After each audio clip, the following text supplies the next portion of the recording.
এক গাঢ় সন্ধ্যাবেলায় গ্রামের এক কোণে বসেছিল যুবক রাহুল। সে জন্মেছিল একটি দরিদ্র পরিবারে, যেখানে দিনমজুরি করে বাবা মা সন্তানের মুখে খাবার তুলে দিতে সংগ্রাম করতেন।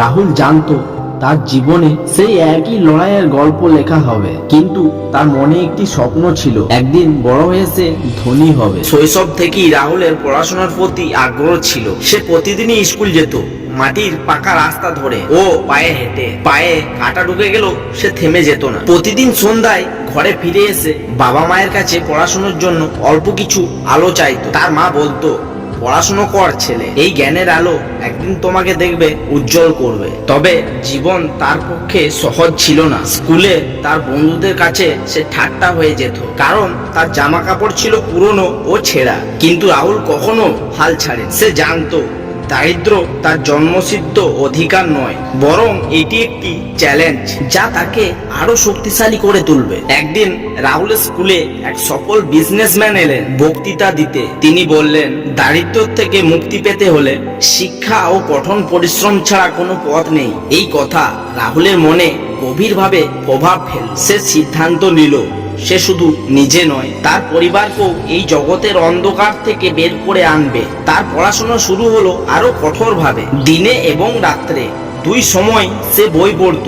গ্রামের এক শিক্ষক, যিনি রাহুলের প্রতিভা দেখেছিলেন, তাকে বিশেষভাবে সাহায্য করতে শুরু করলেন। তিনি রাহুলকে বিভিন্ন বই দিতে লাগলেন এবং মেধার উপর ভিত্তি করে তাকে একটি স্কলারশিপের জন্য আবেদন করতে উৎসাহিত করলেন।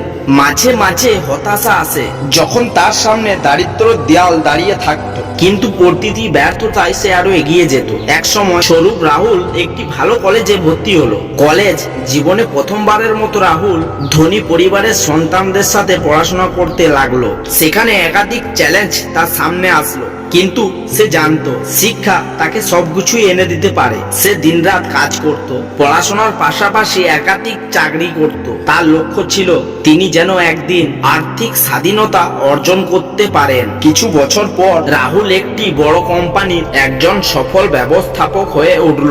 সে তার পরিবারকে গ্রামে ফিরিয়ে নিয়ে গেল এবং তাদের জন্য একটি নতুন ঘর তৈরি করলো। এখন তার বাবা মা তার সফলতা পেয়ে গর্বিত।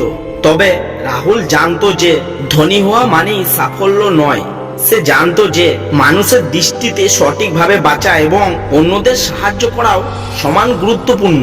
তিনি গ্রামের যুবকদের জন্য একটি শিক্ষা কেন্দ্র প্রতিষ্ঠা করলেন, যেখানে তারা বিনামূল্যে পড়াশোনা করতে পারবে।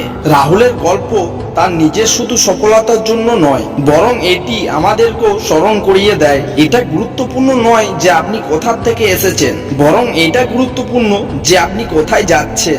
জীবন যেভাবেই হোক, যদি আপনি আপনার কঠোর পরিশ্রম ও অধ্যবসায় দিয়ে সঠিক পথে এগিয়ে যান, তবে দারিদ্র্যের আধার কাটিয়ে ওঠা সম্ভব। শেষে রাহুলের জীবন যেন প্রমাণ করে গেল, গরিব হয়ে জন্ম নেওয়া কোনো দোষ নয়, কিন্তু গরিব হয়ে মারা যাওয়া সত্যি দুঃখজনক। তো বন্ধুরা, ভিডিওটি যদি ভালো লেগে থাকে তাহলে ভিডিওটি অবশ্যই একটি লাইক দিয়ে যাবেন।